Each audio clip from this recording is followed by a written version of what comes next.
Hello students, welcome back to your channel Zeal India Education. सभी बच्चों का, प्यारे बच्चों का स्वागत है आपके अपने चैनल ज़ील इंडिया एजुकेशन पे।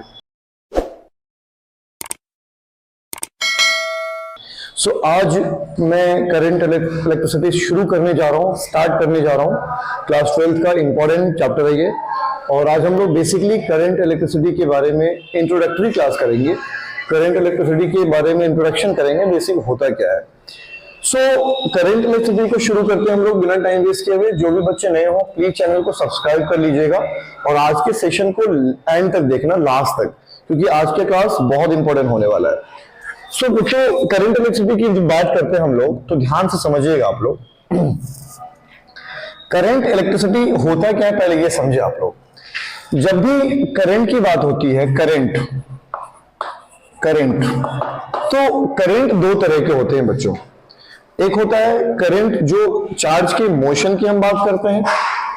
चार्ज के दो कंडीशन की बात होती है। फॉर एग्जांपल, अगर फ्री चार्जेस रेस्ट पोजीशन पर हैं, रेस्ट पोजीशन पे, रेस्ट रुके हुए हैं, तो इस कंडीशन को फिजिक्स में क्या कहते हैं? इलेक्ट्रोस्टैटिक्स। क्या कहते हैं? इलेक्ट्रोस्टैटिक, जो कि आपने प्रीवियस लेक्चर में पढ़ा होगा, पिछले जो बहुत सारे वीडियोस मैंने डाले हैं। ठीक है। चार्ज के रेस्ट कंडीशन का नाम होता है इलेक्ट्रोस्टैटिक। ये दो वर्ड से मिलकर बना हुआ है, इलेक्ट्रो प्लस स्टैटिक। स्टैटिक का मतलब क्या होता है? Rest position. ठीक है। और जब चार्ज के मोशन की बात होती है, चार्ज अगर मोशन में है, मोशन में चार्ज मूव कर रहा है, ठीक है, यहीं से निकल के आता है इलेक्ट्रिसिटी वाला टर्म, बिजली जिसको आप बोलते हैं, इलेक्ट्रिसिटी। ठीक है। चार्ज के रेस्ट कंडीशन की बात होगी इलेक्ट्रोस्टैटिक, और इस दौरान जो भी करंट प्रोड्यूस होगा, करंट तो बेसिकली फील्ड के फॉर्म में होगा, उसको इलेक्ट्रोस्टैटिक करंट कहते हैं। ठीक है, स्टैटिक करंट। और चार्ज के जब मोशन की बात आएगी तो क्या कहलाएगा? इलेक्ट्रिसिटी। बेसिकली इस चैप्टर में जो आज हम लोग पढ़ने जा रहे हैं वो चार्ज के मोशन की बात होगी। क्लियर है क्या? किसी कंडक्टर में जब चार्ज का मोशन होगा तो वहां पे इलेक्ट्रिक करंट डेवलप होगा। पहले कुछ बातें आप लोग समझ लीजिए बच्चों। चार्ज और इलेक्ट्रॉन में बहुत बच्चे कंफ्यूज रहते हैं, वो पहले आपको बता देता हूं। चार्ज बेसिकली एक ऐसा फिनोमेना है, ऐसी प्रॉपर्टी है, एक ऐसी चीज है जो किसी सब्सटेंस, किसी चीज के बीच में अट्रैक्शन या रिपल्सन वाली फोर्स के लिए रिस्पॉन्सिबल है। अगर एक कोई बॉडी है, ऑब्जेक्ट है, वो पॉजिटिवली चार्ज है, दूसरा नेगेटिवली चार्ज है, तो अट्रैक्ट करेंगे। दोनों सेम चार्ज है तो रिपल होगा।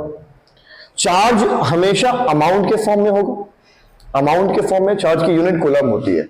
मैं आपको पहले चार्ज और इलेक्ट्रॉन में डिफरेंस बता देता हूं बच्चों।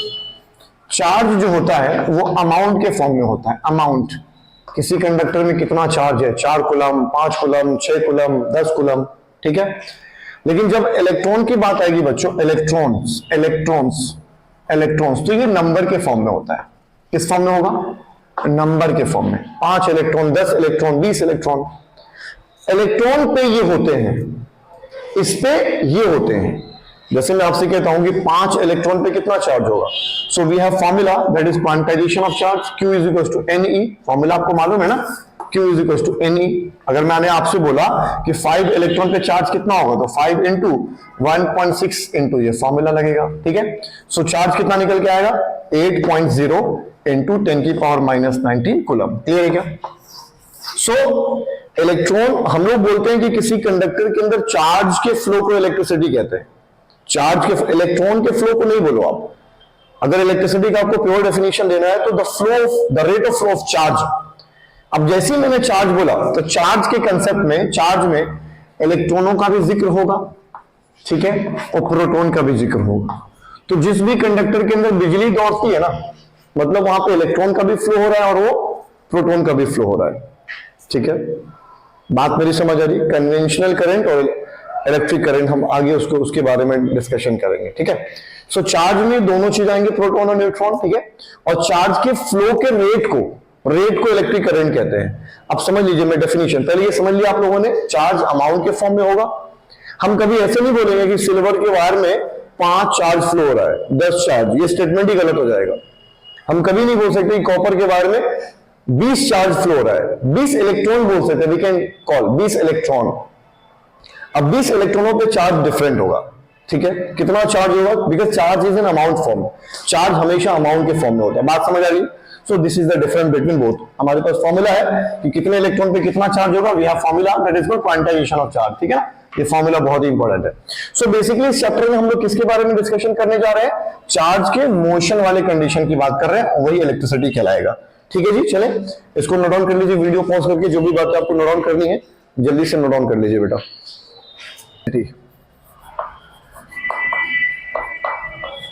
इलेक्ट्रिसिटी, तो इलेक्ट्रिसिटी क्या होता है ध्यान से देखना, the rate of flow of charge, the rate of flow of charge is called electricity, ठीक है। और इलेक्ट्रिक करंट, ठीक है, किसी भी कंडक्टर में चार्ज के फ्लो होने की जो रेट होगी ना, रेट चार्ज के फ्लो होने की रेट, ठीक है, वही क्या कहलाता है, इलेक्ट्रिसिटी कहलाता है, ठीक है। डेफिनेशन देख लिया आप लोग, the rate of flow of charge. अब ध्यान से समझिए, किसी भी डेफिनेशन में जब रेट वर्ड आता है, रेट, तो समझ लेना वहां पे टाइम का काम होने वाला है, टाइम तो आएगा ही आएगा, रेट टाइम, ठीक है। किसका रेट हो रहा है, फ्लो ऑफ चार्ज, ठीक है। सो मान लो कि किसी कंडक्टर में ये एक सिल्वर वायर है, ठीक है, और एक स्मॉल टाइम dt में इस कंडक्टर में dq चार्ज ने फ्लो किया, मान लो dq स्मॉल चार्ज।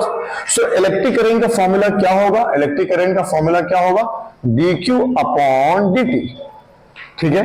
लिमिट क्या होगा, लिमिट t टेंस टू, देखिए किसके रेस्पेक्ट में हो रहा है, टाइम का रेट है, the rate of flow of charge का रेट है, तो रेट वर्ड आते ही नीचे आपको टाइम लिखना है, ये दिमाग में बिठा लीजिए आप लोग। If the definition is having term rate, तो रेट का मतलब नीचे टाइम आएगा, ठीक है। सो चार्ज के फ्लो का rate dt over dt, t tends to क्या होगा, 0 होगा। This is formula for electric current. अगर यही इलेक्ट्रिक करंट स्टेडी है, स्टेडी का मतलब क्या हुआ, if electric current, if I क्या करंट है, I इज स्टेडी। स्टेडी का मतलब यह हुआ कि किसी कंडक्टर के अंदर जैसे 2 सेकंड में 4 कूलम फ्लो हुआ, फिर अगले 2 सेकंड में 4 कूलम फ्लो हुआ, अगले 2 सेकंड में अगेन 4 कूलम चार्ज फ्लो हो रहा है 2 सेकंड में। तो अगर इस तरह का स्टेडी फ्लो है, सो ये लिमिट की यहां जरूरत नहीं पड़ेगी, डायरेक्ट आप क्या लिख सकते हैं, I इज इक्वल टू क्या आएगा formula, Q upon T। This is the formula for electric current. बात मेरी समझ आ रही है। सो इलेक्ट्रिक करंट का फॉर्मूला क्या होगा, Q अपॉन T। क्लियर है क्या, Q क्या है, चार्ज है, T क्या है, नीचे टाइम है, ठीक है। आपसे अगर मैं कहता हूं define 1 ampere current, 1 ampere current क्या होगा बेटा, करंट की जो SI यूनिट होती है, SI unit of electric current, electric current की जो SI यूनिट होती है बच्चों, वो क्या होती है, बोलो, एम्पियर। क्या होती है बच्चों, बोलो क्या होती है, एम्पियर, कैपिटल A से डिनोट करेंगे, ठीक है। सो 1 एम्पियर करंट का फ्लो होगा किसी कंडक्टर में जब चार्ज 1 कूलम का हो, टाइम भी 1 सेकंड हो, ये भी 1 हो, ये भी 1 हो। सो मैं कह सकता हूं कि जब 1 कूलम का चार्ज 1 सेकंड में फ्लो हो रहा है, सो इस कंडीशन में कंडक्टर के अंदर जो करंट का इंटेंसिटी हो वो क्या होगा, 1 कूलम।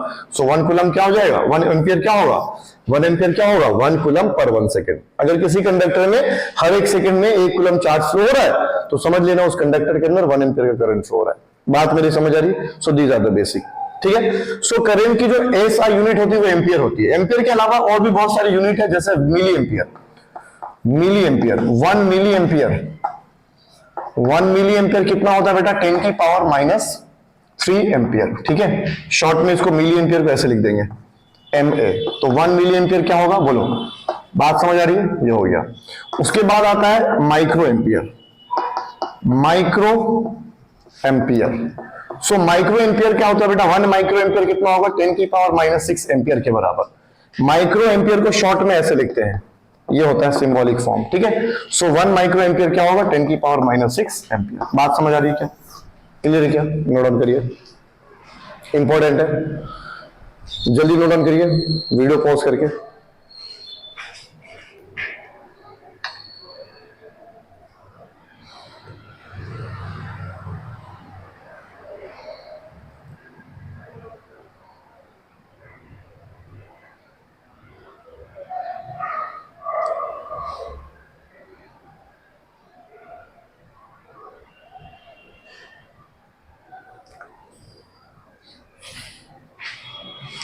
ठीक है। सो इलेक्ट्रिक करंट का फॉर्मूला क्या है, I is equal to Q upon d, this is the formula. एक क्वेश्चन कर लेते हैं जल्दी से। क्वेश्चन ये है, calculate the electric current flowing through a conductor when 6 coulomb charge flows through it in 2 seconds। Question ये है, calculate the electric current flowing through a conductor when 6 coulomb charge flows through it in 2 second. मतलब 6 coulomb charge flow हो रहा है, सो Q क्या है बेटा 6 coulomb, time क्या है 2 सेकंड। सो आपको क्या निकालना, आई निकालना है। तो आई का फॉर्मूला क्या हो गया, Q upon t. So formula क्या होगा 6 upon 2, that will be equals to 3 ampere answer. ठीक है, बात समझ आ रही है। So these are the basic terms. Clear है क्या?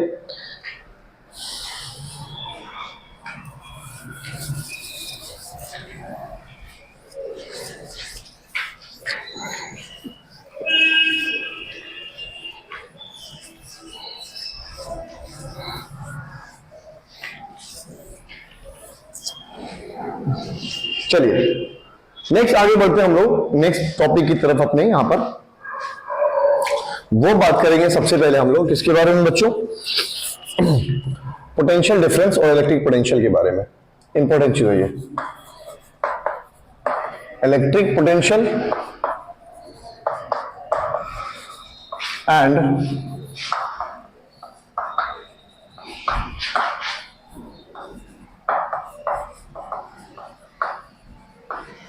पोटेंशियल डिफरेंस के बारे में।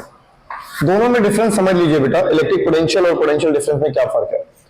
इलेक्ट्रिक पोटेंशियल देखिए, दोनों की जब बात आएगी, इलेक्ट्रिक पोटेंशियल हो या पोटेंशियल डिफरेंस हो, तो इन दोनों में सबसे कॉमन चीज होता है क्या, वर्क डन। क्या कॉमन होगा दोनों में, वर्क डन। ठीक है, किसका वर्क डन, कौन सा वर्क डन, तो work done in bringing a charge, unit positive charge basically होता है। अब चार्ज लिख देता हूं मैं, दोनों में ये कंसेप्ट आएगा, वर्क डन होता है चार्ज को लाने में। अब कहां से लाने में, बस यही फर्क है, कहां से चार्ज का कहां जाना होगा, यही दोनों में फर्क है। सो इलेक्ट्रिक पोटेंशियल में किसी चार्ज को इन्फिनिटी से, मान लो ये इन्फिनिटी है, इन्फिनिटी पे पोटेंशियल जो होती है बेटा जी जीरो होती है। क्या होती है, जीरो होती है।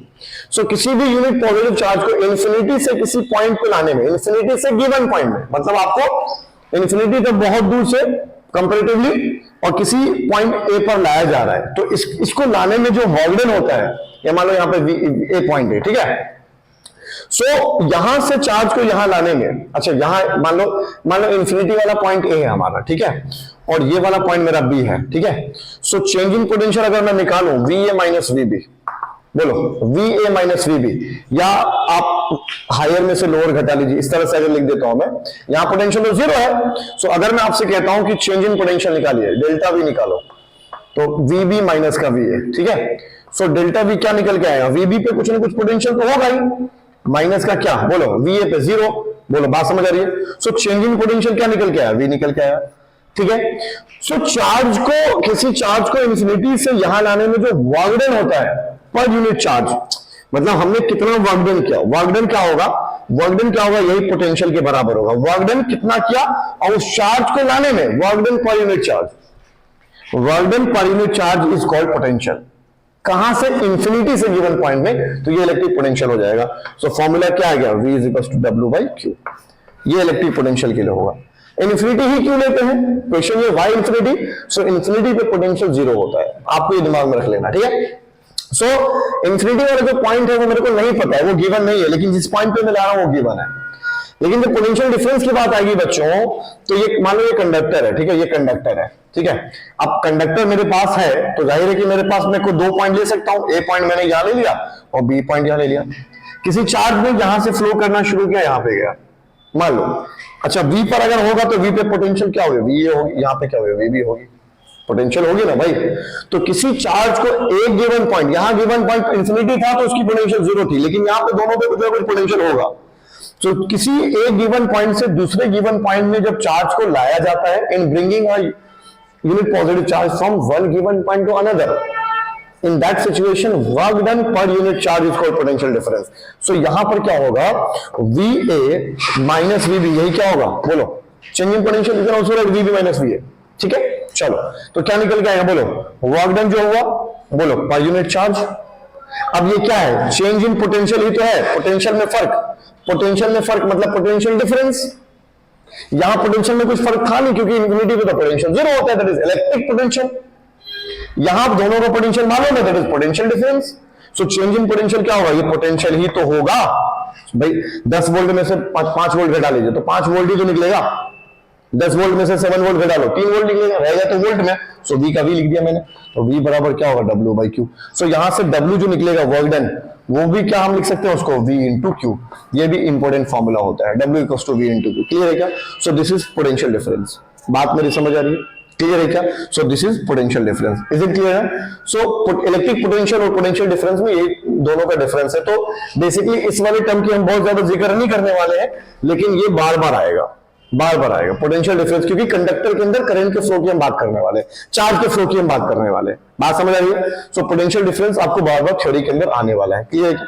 इसको नोट डाउन कर लीजिए। चलिए इसी कड़ी में आगे हम लोग बढ़ते हैं और one of the most important चीज जो हम लोग बात करने वाले हैं अभी, वो हम लोग करने वाले हैं अब किसका, ओम्स लॉ की बात, ठीक है।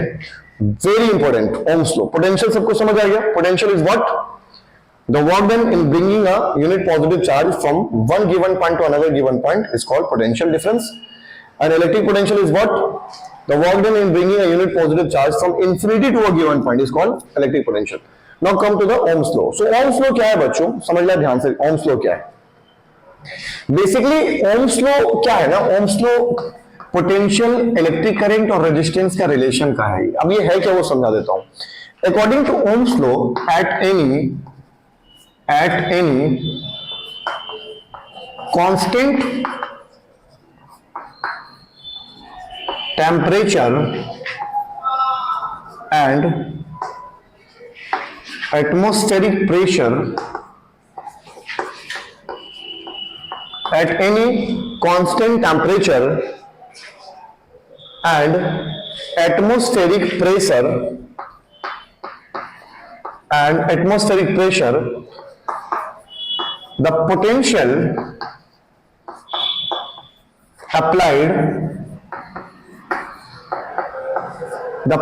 applied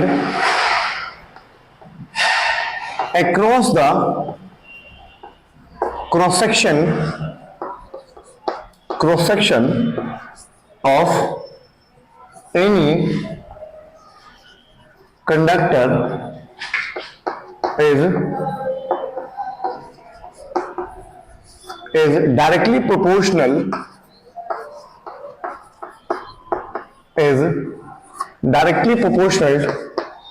to the flow of current through it. Very important theory, बहुत इंपॉर्टेंट है बच्चों ये। According to Ohm's law, Ohm's ने क्या बोला वो समझाता हूं आपको। According to Ohm's law, at any constant temperature and pressure, किसी कांस्टेंट टेम्परेचर प्रेशर पे किसी कंडक्टर के क्रॉस सेक्शन, जैसे ये तार है, ये तार देख लो आप, ये वायर है, तो वायर का जो ये सिरा होगा ना, ये एरिया जो उसकी मोटाई होगी, सामने से देखोगे ऐसे, तो क्रॉस सेक्शन कहलाएगा। तो उस क्रॉस सेक्शन पे अप्लाई किया गया पोटेंशियल जो होगा, जो भी आप वोल्टेज अप्लाई करोगे पोटेंशियल, वो डायरेक्टली प्रोपोर्शनल होगा किसके, करंट के। मतलब मैं ये लिख सकता हूं, according to Ohm's law V directly proportional किसके होगा, आई के। करंट बढ़ेगा तो पोटेंशियल बढ़ेगा, करंट कम होगा तो पोटेंशियल कम होगा। बात मेरी समझ आ रही है, V directly proportional to I. Now अब ये यहां आप एक टर्म देखोगे, at any constant temperature and pressure, ठीक है, at any constant temperature and pressure, this statement is very important. Ohm's ने जब इस एक्सपेरिमेंट को किया तो एक सेटअप बनाया, उन्होंने एक अच्छा सा सेटअप बनाया, और उस सेटअप के ऊपर, उस कंडक्टर के ऊपर, जो भी कंडक्टर वहां लिया उन्होंने, उस पर पोटेंशियल अप्लाई करते गए वो, और जैसे जैसे पोटेंशियल चेंज कर रहे थे, वोल्टेज बदल रहे थे, करंट भी चेंज हो रहा था डायरेक्टली। पोटेंशियल बढ़ा रहे थे, करंट बढ़ रहा था, पोटेंशियल घटा रहे थे, करंट घट रहा था, है ना। लेकिन उन्होंने उस एक्सपेरिमेंट को जो भी प्रोसीड किया था, जो भी उनका अप्रोच था, वो ऐसे आइसोलेटेड जगह पे किया था जहां का एटमॉस्फेरिक प्रेशर या टेम्परेचर बदल नहीं रहा था। अगर इस तरह की सिचुएशन होती, मान लिया जाए कि वो खुले में करते, सराउंडिंग के बीच में करते, तो आपको मालूम है कि एटमॉस्फेयर के अंदर हर माइक्रो सेकंड में पल पल में एटमॉस्फेरिक प्रेशर चेंज होती रहती है। एटमॉस्फेयर के अंदर जो फिनोमेना चल रही है वो बदलती रहती है। तो उसके बदलने से कंडक्टर के अंदर जो चार्जेस फ्लो हो रही है या जो भी उसके अंदर मैकेनिज्म है वो भी तो डिस्टर्ब होता, और वो डिस्टर्ब होता तो उनकी रीडिंग, उनका जो भी वहां रिजल्ट कंक्लूजन निकलता है वो प्रॉपर नोट नहीं कर पाते। सो उन्होंने क्या किया, एक आइसोलेटेड सिस्टम को लिया, एक ऐसे सिस्टम को जहां का प्रेशर एटमॉस्फेयर की वजह से कंडक्टर के ऊपर चार्ज के फ्लो में कोई डिस्टर्बेंस नहीं आ रहा हो, तो कांस्टेंट टेम्परेचर वाला कंडीशन और कांस्टेंट प्रेशर वाला, ताकि जो भी वहां रीडिंग वो चेक कर रहे थे, एक्सपेरिमेंटल जो भी कंक्लूजन निकालना वो चाह रहे थे, वो प्रॉपर आ सके। ठीक है, so this statement is very important. Clear है क्या? So V directly proportional to I, किसी भी प्रोपोर्शन को साइन हटाने के लिए फिजिक्स में एक कांस्टेंट की जरूरत पड़ती है। सो यहां कांस्टेंट क्या लिया गया था, आर कांस्टेंट लिया गया, तो एक फॉर्मूला बन के आया वहां पर V is equal to R I, और इसी आर को लेटर ऑन क्या नाम दिया गया, यही होता है क्या, रेजिस्टेंस। क्या होता है बच्चों, रेजिस्टेंस। रेजिस्टेंस के बारे में फर्दर हम डिस्कशन करेंगे, अभी फिलहाल नोट डाउन कर लीजिए। सो रेजिस्टेंस का फॉर्मूला क्या निकल के आ गया, V upon I. So resistance का फॉर्मूला क्या निकल के आ गया, V upon I. This is the first formula of resistance. ठीक है, अब आपसे कहता हूं कि अच्छा रेजिस्टेंस क्या है, रेजिस्टेंस क्या है आगे डिस्कशन करेंगे, फिर भी मैं अभी बता देता हूं। रेजिस्टेंस इज द फेनोमेना, एक ऐसी प्रॉपर्टी जो किसी भी कंडक्टर के अंदर होती है और उसी प्रॉपर्टी की हेल्प से वह करंट के फ्लो का अपोज करती है। जैसे किसी कंडक्टर की वह खूबी, वह क्वालिटी, वह प्रॉपर्टी जो करंट के अपोजिशन में हेल्प करे, करंट को अपोज करे, वह चीज जो करंट को अपोज करे, that phenomena is called resistance. Current का दुश्मन, करंट का विरोधी, ठीक है, करंट का एंटी। ठीक है, तो रेजिस्टेंस की जो यूनिट होती है, यूनिट क्या होता है बेटा, यूनिट होता है ओम। क्या होगा, OH, ओम, सिंबल ऐसा होता है ओम का। ठीक है, सो 1 ओम रेजिस्टेंस अगर मैं आपसे पूछता हूं 1 ओम कब होगा, जब ये भी 1 हो ये भी 1 हो। सो मैं कह सकता हूं ना कि 1 वोल्ट का पोटेंशियल हो और 1 एम्पियर का करंट फ्लो हो तो 1 ओम रेजिस्टेंस होगा। तो 1 ओम किसके बराबर होगा, बोलो, 1 वोल्ट पर 1 एम्पियर के बराबर। बात समझ आ रही है, 1 वोल्ट पर 1 एम्पियर के बराबर। So this is the Ohm's law. ठीक है, अब आप देखिए बच्चों कि जब ये पोटेंशियल और करंट डायरेक्टली प्रोपोर्शनल है, ठीक है, सो अगर मैं यहाँ ग्राफ बना दूं, ग्राफ के लिए जगह नहीं है, इधर ही मैं ऊपर बना देता हूं बच्चों ग्राफ। सो पोटेंशियल और करंट का ग्राफ क्या होगा, मान लो इस पे मैंने पोटेंशियल ले लिया, इस पे करंट ले लिया, ठीक है, ये पोटेंशियल है, ये करंट है, तो ग्राफ कैसा, जो स्ट्रेट लाइन कैसा होगा बेटा, स्ट्रेट लाइन। बात समझ रहे हो? सो ओम्स लॉ का ग्राफ कैसा होगा हमेशा, ग्राफ कैसा होगा हमेशा, स्ट्रेट लाइन होगा। क्या होगा, बोलो बच्चों, क्या होगा, स्ट्रेट लाइन होगा। ठीक है, so these are the basic introductory part of electricity, इसमें हम आगे डिटेल में पढ़ने वाले हैं। ठीक है, ओम्स लॉ, रेजिस्टेंस के बारे में डिस्कशन करेंगे। ठीक है, नेक्स्ट जो थ्योरी होगा वो हम लोग अगली वीडियो में रेजिस्टेंस से शुरू करेंगे। Thank you class, thank you so much for watching, bye bye.